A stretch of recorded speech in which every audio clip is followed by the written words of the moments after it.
Welcome in to the FF Squared podcast. I am your host, Jesse Moeller, along with my co-host, Prue Patel. This week, we're going to do something a little different. We're going to talk about our normal fantasy football content that we do talk about, but we would have a special guest we wanted to bring in, and I'm going to bring them on screen. That's Mr. Shane Barrett. You can find him on Twitter, Shane Barrett. We wanted to talk about the cool little, yearly podathon that he does type thing, along with the fun playoff event that he does. So I'm going to introduce him. He's right here on the bottom of the screen. Why don't you go ahead and take it to the reins, Shane? Cool. Hey guys, thanks for having me on.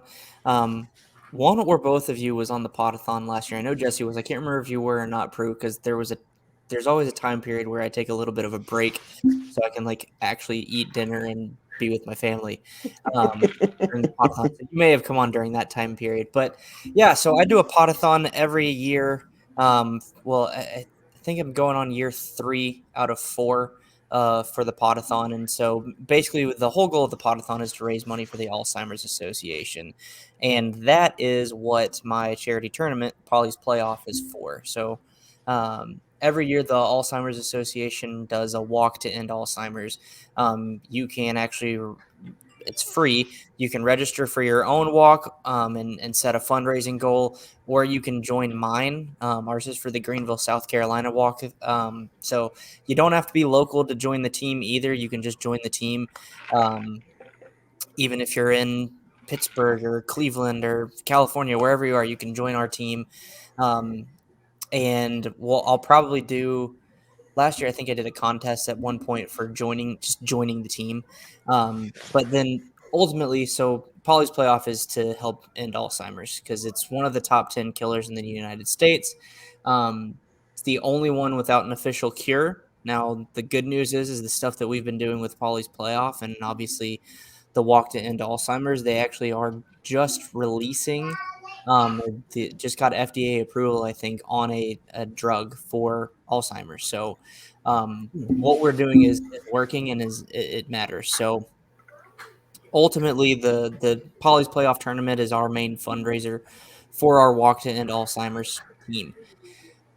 The reason I'm so passionate about this is because my wife, her grandmother passed away in 2019 from Alzheimer's, and the years before that is when we were engaged and getting married and having our first kid.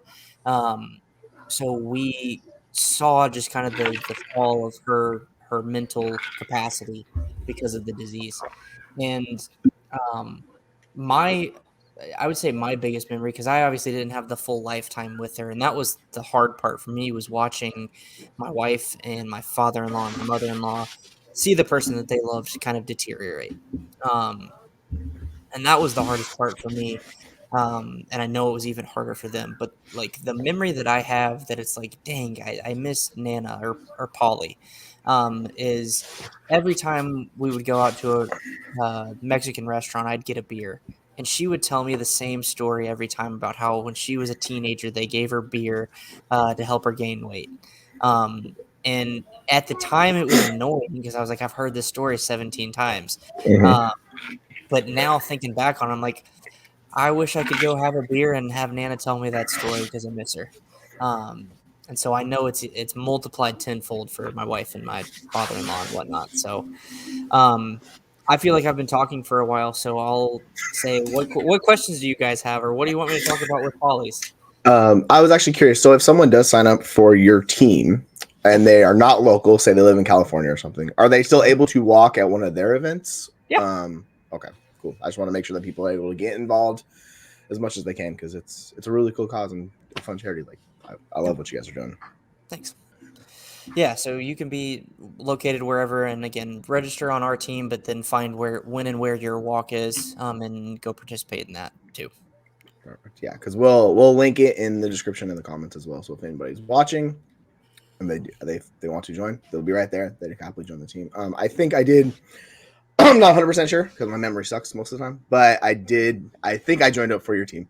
You might need to double check, but Yeah, I'm pretty sure I did. I'm pretty sure I did. Yeah, and there are a couple people that have asked if they have registered, and the last week has just been a whirlwind, so I haven't had time to check yet. But I will probably get to that this weekend. No worries.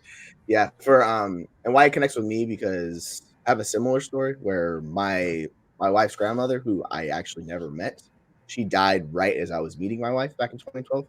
But she had dementia, and it was the last few years were really rough. So they would like tell me basically accounts through her. So I know some similar stories of that, and it kind of rings true with me where we love cooking. There'll be all these stories of cooking, and every time we're cooking together, like we see these things where my wife is reminded of her grandmother, and it runs that way. So I didn't have the connection that you have, but yeah, it's fun where it still had some of similar connection that way. Um, Well, so and with oh yeah, go ahead, sorry. sorry, I was just gonna say to that point, that's another reason that like I'm doing it. And one of the questions on the form to register for the tournament is, have you been affected by Alzheimer's and how? And the amount of people that answer yes and have stories like that, you wouldn't know it because it's just not talked about. But it's a ton of people that have similar stories to you and me that um, either just don't talk about it or don't know how to talk about it, or I don't even know what to say really, but like it's out there and it affects more Mhm. people than you know. Yeah, So my that's my wife's biggest fear because her mom is already her memory is faltering a bit, so they are concerned for her, and this is something she constantly talks about. She's like, "I'm when I'm older, you have to take care of me if it happens," and I'm like, "Well, if that does happen, like I will, like that's not the problem." But yeah, it's something that varies prevalent in my wife's family, so it very yeah, rings true. Um, do you want to jump into the playoff and kind of talk about the just like what the playoff is, how yeah, people like you, so what like go ahead and give us a breakdown of the playoff. What is it exactly? yeah. So Polly's playoff is um, we'll say 480 person tournament because that's what my goal is for this year. I don't know if I'll hit it, but year one we had 120 people. Year two we had 240. Year three we slid back a little to I think 180. But basically, it's going to be between 10 and 20 at a minimum leagues of 12 people. Where it's a fantasy football league. It's super flex, tiered PPR by distance because I love that scoring setting in sleeper. Um, and I'll explain what that is in a minute if anyone doesn't know. But basically, you run your regular fantasy football season schedule for 15 weeks, 14 weeks, and then the playoffs are going to be the best record in each league, the second best record, the third best record, and then the highest scorer. Now, let's say your league winner is also the highest scorer, then it'll go to the second highest scorer, and that'll be based on max points for. So basically, Sleeper has this setting Mhm. where you can, um, the stat, sorry, that they track, where if you set your optimal lineup every single week, what it tracks what that score is. And so basically, that's what I'm going to use for what would be your best score for the whole year, and then from that, are you the top scorer? So those four teams from each league will make the playoffs, and from there, this was so much easier last year than the way I had been doing it before. I'm copying Scott Fishbowl essentially, where from week 15 to 16, the field's going to cut in half. Week 16 to Mhm. 17, the field's going to cut in half. And then week 17, whoever the top scorer is in week 17 is going to be the winner of Polly's playoff. Um, I haven't actually confirmed with Scott, but last year the winner did automatically get into Scott Fishbowl 13. So Yep. that's one of the prizes for winning it. I need to talk to Joe Bryant again, too, because he actually gave the winner a subscription to Football Guys. Ooh. So those are just a couple of the prizes that you can win. Gonna try and find some other prizes to get in there, maybe for second, third, and best score. Um, overall, or second, third, and I don't know, highest donator. I don't know, something like that. But basically, just some other incentives for the tournament. So, um, where to go? So back to tiered PPR by distance. And if you guys have questions or want me to shut up, just pop in. But tiered PPR by distance is something that I actually discovered in my home league dynasty league. So my home league commissioner is Dom FFL. He's not super active on Twitter anymore because he's got two kids now. But he's the whole reason I got into fantasy football Twitter, and it was my first dynasty league. he showed me Sleeper and showed this setting where you can tier the PPR by distance. And so for Polly's playoff, I'm probably going to get this wrong, but it's going to be close. Any reception that is 0 to 4 yards is like 0.25. And then 5 to 9 is 0.5 or 7.5. 10 to 19 is 1. 20 to 29 is 1.25. 30 to 39 is 1.5. And 40 plus is, I think, 1.75. So the longer reception you get, the more points you get. It's just, I think it's fun because it kind of, for me, it meets in the middle of PPR and half PPR. So if you've got those guys who are getting all of these receptions, they're not automatically getting that full PPR point because it's based on the distance. You have guys that would do better in a half PPR format, and they're getting longer receptions, then they can still get a similar point total for the little target hogs, if you will. So yeah, I'm currently looking on your guys' site right now about the settings, and yeah, I like that. That's what you guys had that set up for last year. But yeah, it's pretty cool. You can just go to pollysplayoff.com if anyone's curious about it. It'll take you right to the site. You can see all the stuff. Sorry, I have my dog and my daughter going at it in the corner. So if you keep seeing me looking off the corner, that is why. I also have a daughter who's supposed to be in her bed. What is it's just a leaf. It's the fun life.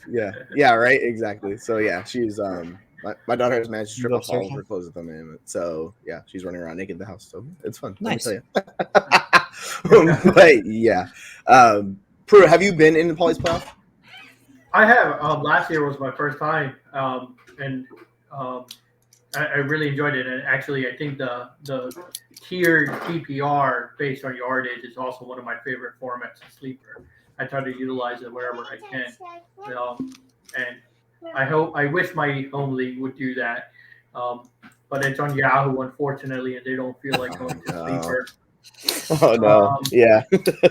So, but I enjoyed Polly's, and for our listeners, I guess what's the time frame to sign up for both the walk and the league?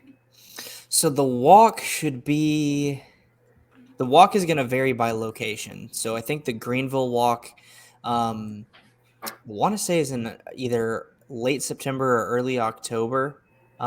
Typically, I'm originally from Birmingham, and for before we moved to Greenville, South Carolina, the walk was always like the last weekend of September, and it was literally like no matter what the weather had been previously to that weekend, they just decided to turn the thermostat up another 15 degrees because it is hot.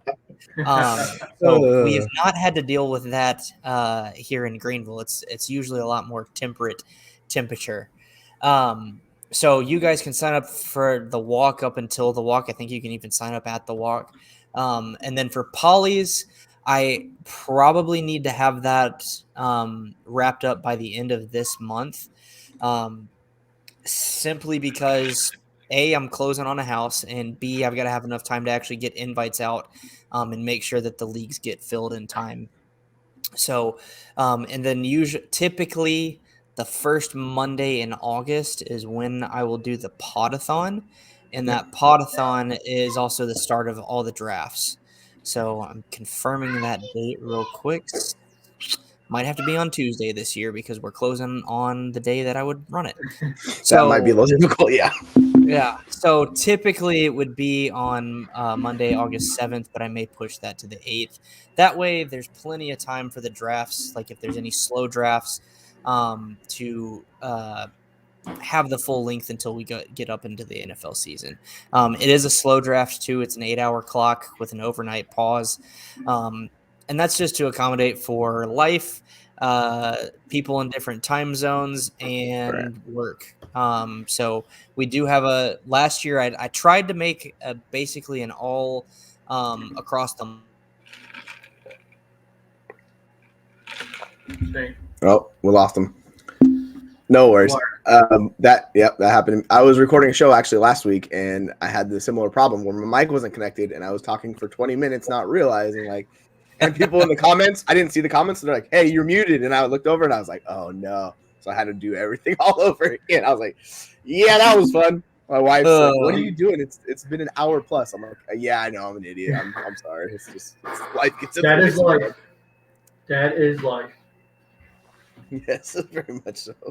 Yeah. Um, So, but yeah, what I was saying before my mic got unplugged is I tried to have an all across the pond division with all the people that support me from the UK and anywhere else. I think we might have even had people from Australia in that division, or working in.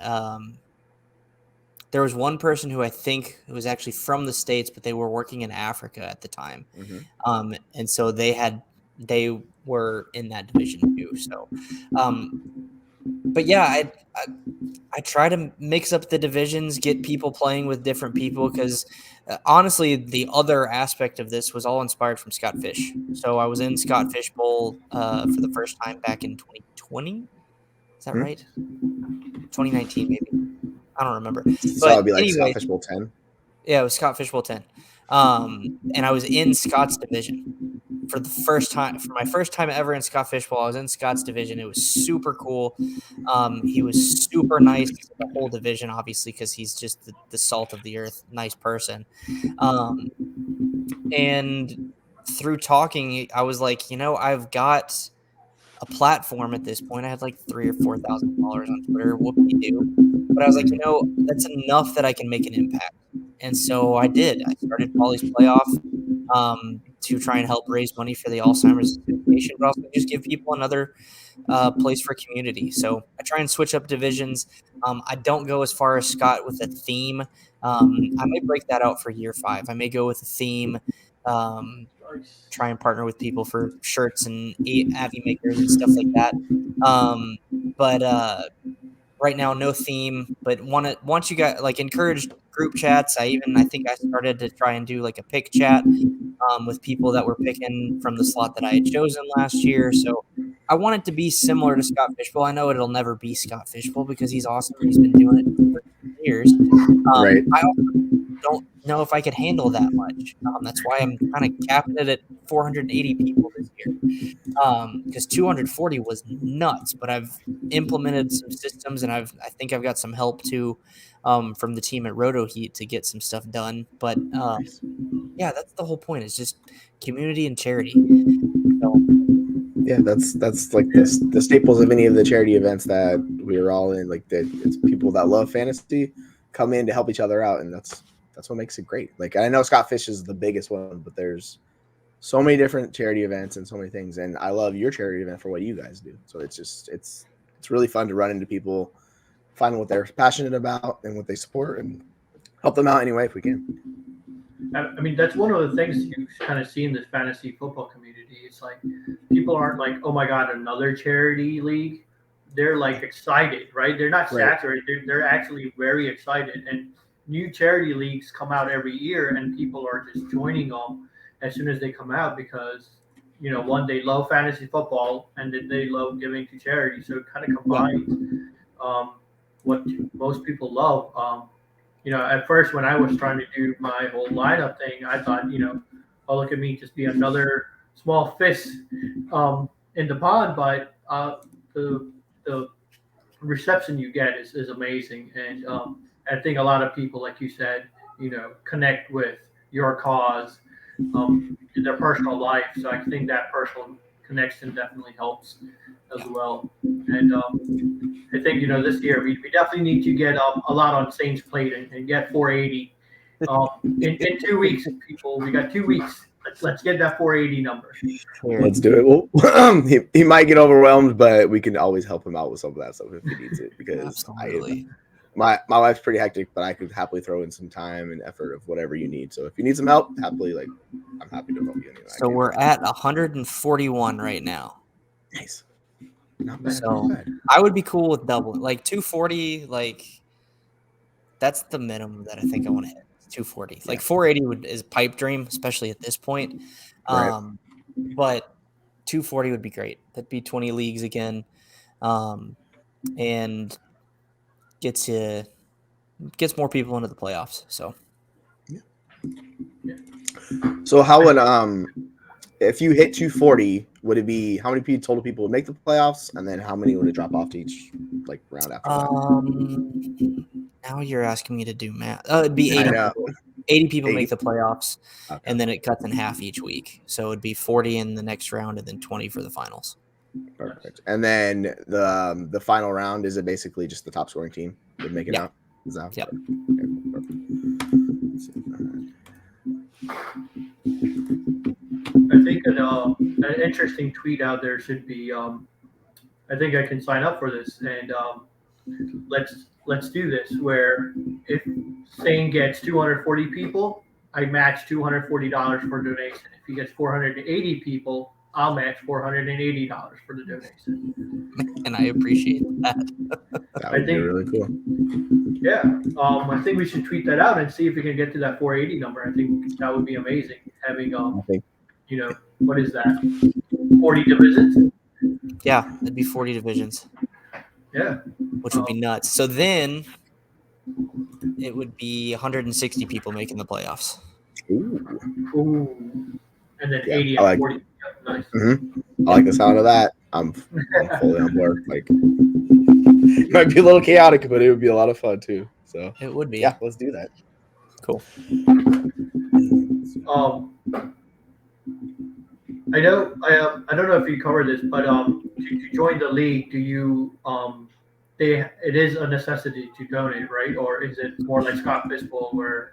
So I've been toying with that, and like I think officially on the website it says that the minimum entry is $10. For continuity's sake, let's keep it at that for this year. But I think for next year, what I'm planning on doing is saying like, hey, minimum donation's $1, suggested donation is 10, and then maybe even given what an average is. Because honestly, that's the thing that I love is like, yeah, I've got a $10 minimum, and there's people that do $10, and that's great. Like, that helps us out too. But then there's plenty of people that are donating over and above, some by a good margin, like $6,500 for their entry fee, and it's really, really cool when those come through. Like, my wife is like, "Oh my god," because she's the one that gets all the emails when you guys donate.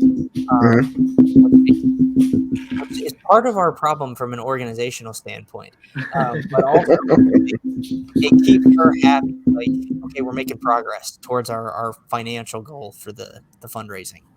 Yeah, that's awesome. That's definitely a combined effort right there. I imagine if I tried to do something like that with my wife, she'd be like, what's going on here? What are you having me do?" I think that's the awesome. email notifications would overwhelm my wife to no extent. Yeah. I think I would have to buy her a vacation afterwards.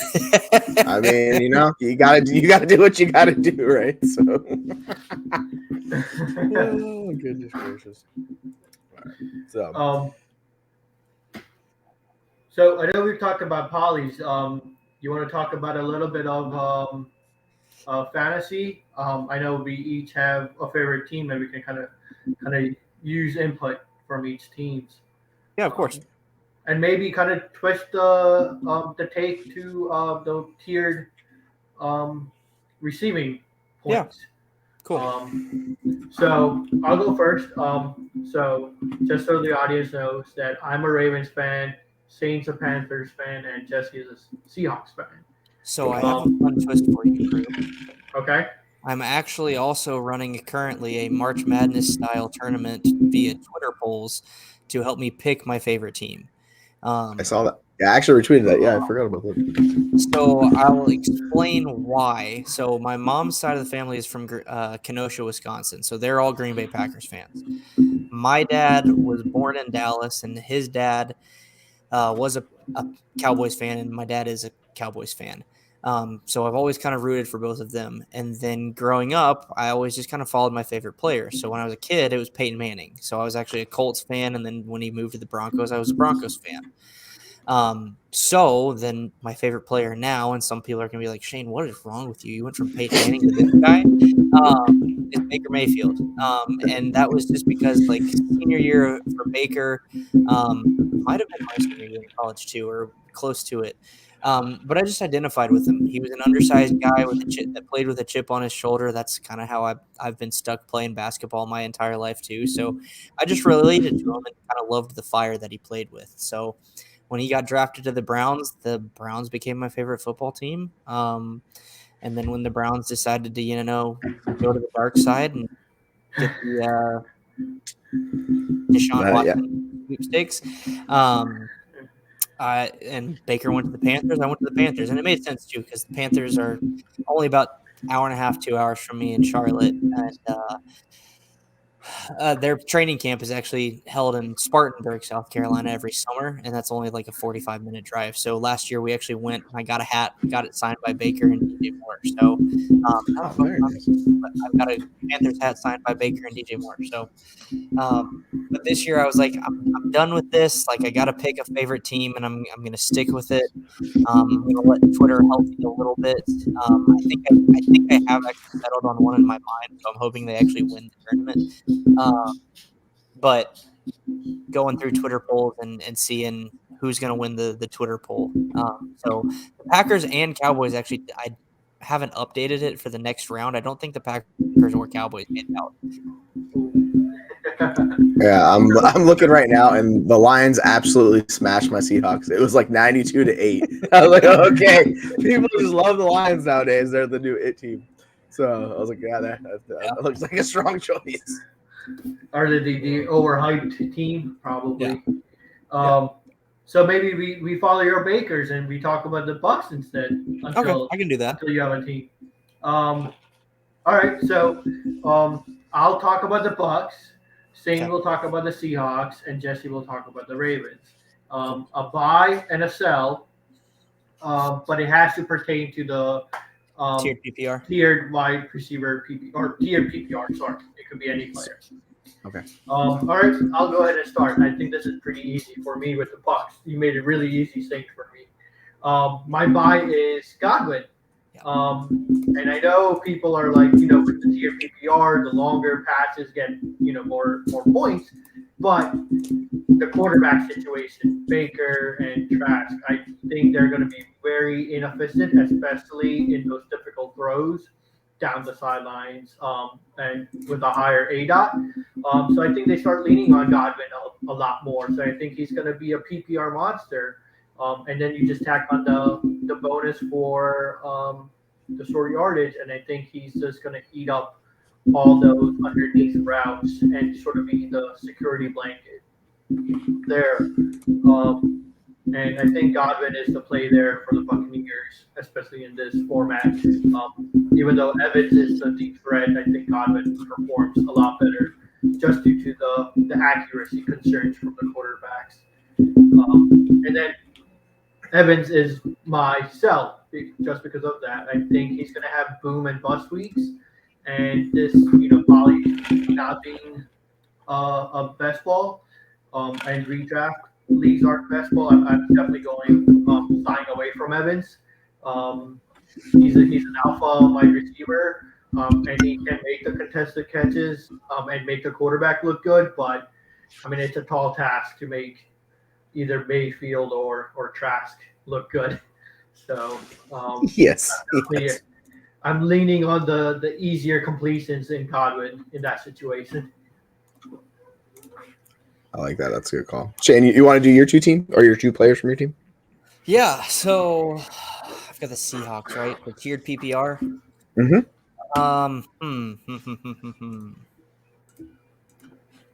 I don't know, man. I feel like there's potentially two buys even. Especially if you're thinking from like a dynasty standpoint, for me it's DK and Jackson Smith and Jigba. I think JSN coming out of the slot, especially once Lockett is gone from a long-term standpoint, is going to be incredible. Like they got the best receiver in the draft. They didn't need him, but they got him. And then DK, like, he is really proficient at those deeper routes, and I feel like he's getting better at the shorter and intermediate routes and just becoming a better route runner. So I really love both of them, especially like at cost. Like DK has slipped. Like I think he went in the 6th round in my Scott Fishbowl draft, and I'm like, or actually no, it was Jay Felicio.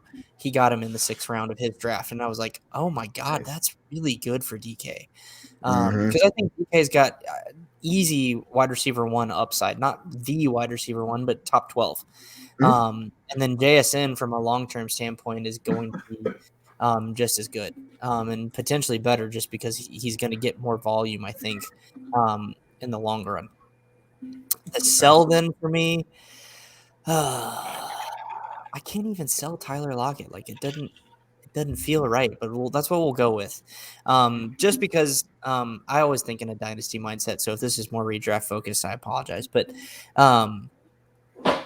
I think Lockett from a long-term standpoint is going to obviously be out of Seattle probably next year, unless they do something crazy. And then they've got a hell of a 3-headed monster in their receiver core, and they're going to have to actually throw the ball more than they are stereotyped for, I feel like. But Lockett, to me, like he has those games where he will go off and score like 3 touchdowns, but they're usually long bomb touchdowns. And so that's where – I don't know. I'm a little more weary with him, I guess, especially with JSN coming in from a tiered PPR standpoint. Nice. Yeah, I thought that makes you were sense. going to go with Kenneth Walker as your sell. If it was me, it would have been. But I've been on that train all year, so I was like, finally somebody else can take the reins of it. So yeah, the Seahawks are pretty interesting just because Lockett's contract is still pretty steep in the dead cap. So hopefully they figure that out next year. But he could be on the move. Which does it not? Does it expire next year? No. So he's got 2024. Yeah, it's significant amount of money too in dead cap, like 19 million or something. So we'll figure out. They could, I guess there's like a pre-cap savings. They could cut it down to 7 million. So we'll see. It's still pretty significant, but hopefully they keep him because my boy Gino would be loving life if that's the case. Yeah. For Prue's Ravens is pretty interesting. Everybody who knows me knows I love Lamar. So even if it's not super flex, Lamar is going to be my buy just because now he has all of these good weapons and he gets out of the Greg Roman offense. Like just goodbye. He can actually throw the ball and not have to run it 5 million times every day. So the settings don't help him out a ton, but it is 5-point passing TD, so it's better than 6. But realistically, he doesn't throw a ton of interceptions, so he gets the discount, and he's a cheat code on the ground. So you have him. It's okay, chill. Here, take it. Sorry. But with Mark Andrews, we have Rashad Bateman, Zay Flowers, and the ghost of Odell Beckham. We'll see how good he is. I don't know. Maybe he still has something left in the tank. He could be pretty good. So I love him from that standpoint. The interesting aspect of a sell from the Ravens, that's one I struggle with. It's probably just going to be Bateman just because he's still valued relatively highly and he's in year 3. So if he doesn't hit this year, he's going to tank. So that's kind of my aspect on that. And I'm more looking at it from a dynasty lens. I don't really expect Flowers or Bateman, either one of them, to be like high-end wide receiver 1 or anything like that. I think they'll probably be relatively in the same range where they're pushing like 18% target share on the season, put up some good numbers, have some boom weeks and things like that. But I don't see either one of them relatively going on. It's Mark Andrews' team. Like Mark Andrews is the guy. So they're fighting for the second bits, and whoever the two can make it, they'll survive. I'll just bet on the rookie. He's going to be insulated. So from a dynasty lens, like it's just a safer bet to bet on a rookie in that situation. And I think with the scoring settings, the way they use Bateman's really kind of strange to me. He was a lot of short intermediate. And then last year they cranked him up to be a deep threat. So we'll see if that works out for him. I'm not sure with Beckham how that role is all going to shift out. So I know Zay Flowers is going to be underneath and he's going to get a lot of targets. So with these scoring settings, like it kind of helps him a little bit. So that's what makes me lean over Bateman. So yeah, I would sell Bateman. I'll buy Flowers, buy Andrews, and of course Lamar, and just run with that Ravens offense and see where it goes. I actually would pick Bateman and Flowers. I think my sell with the tiered points PPR is Dobbins. I think Dobbins is not going to catch any passes. Lamar is going to run. more than pass to his running backs. So I think he takes a hit in that scenario. Um, and Dobbins, he's great. And a lot of it was the O line last year. Their run blocking was amazing. Now with Greg Roman gone, I think that O line run blocking takes a step back, and they increase their passing. So I think I would have gone with Dobbins. So I'm out on Dobbins and Polly. I have a weak spot for Dobbins, man. I just love the talent. So it's so hard. Like there's certain guys where it's theoretically like I don't have any Dobbins anymore. Like I've sold my shares and I'm just like kind of just enjoying him from a distance now. But he's just such a talented player. I have a hard time completely just fading him. You know what I'm saying? So it's like he was my running back one in that class, by the way, too. So I was like, yeah, I was all on a fun stat the other day, and I don't remember the exact stats for it, but Lamar gets most of his rushing yards between the 20s. Mm-hmm. And then Dobbins is getting his rushing yards and the rushing touchdowns in the red zone. Mm-hmm. So that's what, like, obviously we can't bank on someone getting touchdowns, but Dobbins is extremely efficient in the red zone. I think his rookie year, the last 6 games, he averaged over a touchdown per game. It was stupid. And so I love Dobbins. I'm with you guys on loving Dobbins, but if I were to sell specifically for Polly's playoff, I would probably actually sell Mark Andrews because it's not tight end premium. Yeah, there's no boost. It's not like Scott Fishbowl. It's just he's like, if people are taking him super early in that format, then absolutely. Yeah. So I'd be curious to see where ADP sets in your format for that for Kelsey and Andrews and those guys because they're still cheat codes at their position, just not as big of a cheat code in these settings. Yeah. But yeah, I was actually watching a show the other day where they talked about Lamar and his lack of rushing touchdowns compared to like Allen and Hurts and those guys. So I was like, yeah, it makes sense to have him below those two. Yeah, I think that Dobbins rushing touchdown was a byproduct of Roman as well. He had that counter pass concept that he leaned on near the red zone, which is probably going to go away. Or is at least not going to be used as often.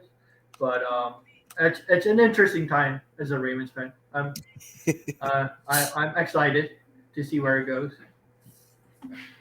I would be too. It's you guys. It's it could go a lot of different ways this year. So you have talented players, and if you have talented players, like that's always a fun thing. So Well, and the thing that was, I'm sure it's even more frustrating for you, Prue, as an actual Ravens fan, but it was frustrating, kind of as an outsider. Like the Ravens, since Lamar's been there, have been phenomenal in the regular season.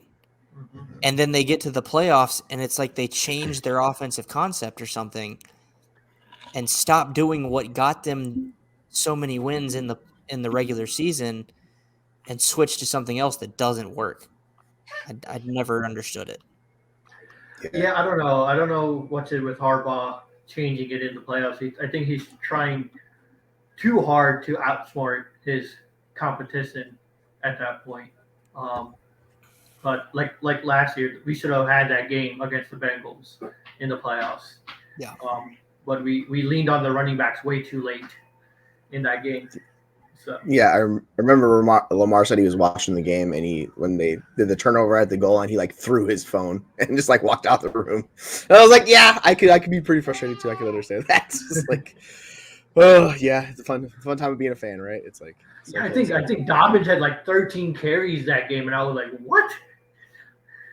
Yeah, it's weird. He never had a ton of work. Like that's the thing. So hopefully they lean on because like I get people love Gus Edwards and all that, but let's be real, he's not Dobbins. So just give Dobbins the ball. Gus Edwards. If you want to draft the safest player in fantasy football, it's Gus Edwards because he's getting 140 carries per year every single year. It's scary. Like go look at his stats on Sleeper. And it's between 130, 140 carries every single year. And I'm hoping that was a Greg Roman thing. Yeah. I don't know. I think it's a Harbaugh thing.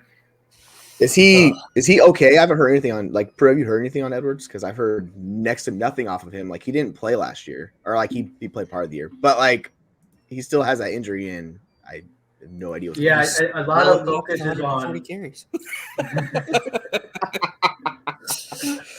A lot of Yeah. the focus has been on Dobbins and Lamar and the receivers. So not a lot has been said about Gus. But I think what speaks volumes is they haven't brought in another running back that's of significant. So I think Gus slates in as the QB. I mean the RB2. And even if they dial it down by, 70% of rush attempts, that's still pretty high rush attempts for both Dobbins and Gus to split. So yeah. Hopefully So they I know. choose the one. Sorry, didn't mean to cut you off. No, I was just gonna say I know we're coming towards the end of the episode, but I wanted to give Shane a sort of a last chance to kind of promote Poly, and let's get to that 480 participants in 2 weeks. In 2 weeks, we got 2 weeks, folks. Yeah, I mean, I would just say we can make if we got to 480 and everyone donated $10, which we've already people have already been donating more than that, but if the remaining people just donated $10, that would put us pretty easily over $5,000 from a donation standpoint. And that right there, I hope that motivates you enough because you can make a difference. But even if not, even if you just want to come for the fantasy football, it's a ton of fun. I still need to message him and make sure he's playing, but Heath Cummings has played in it last year. A bunch of people that are all throughout the industry have played in it. So it's really cool to me. I'm trying to get my first I've tried really hard to get Terrell Owens to come play because he actually has promoted tweets and tweeted out about the Alzheimer's Association. So I know it's near and dear to him. I've tried to get him to come and play. But yeah, it's I don't know. That's my final plea is if we get people in this, we can make a difference, and you got a chance to play with people all across the industry. Yeah, that's what it's all about. So anybody who's ever watching this, go join it, go share, just spread the word about it, get as many people involved as we can, so then hopefully we hit that goal, because that's what it all comes down to. We're helping people out in the end, and this should make you feel good on the inside. So I guess my question would be, why not, right? If you can do it, do it, sign up, join, and have a good time. But yeah, I wanted to thank you all for coming on the episode again, Shane. We very much appreciate what you're doing. Me. So yeah. And then, Prue, you want to take it from here? Yeah. And if anyone needs information, we'll definitely have all the information in the description below, and we'll be tweeting it out as well. So definitely, you check out Poly's playoffs, and hope to see you in one of the divisions there. But other than that, we can call it a night. And thanks for joining. Take care, folks.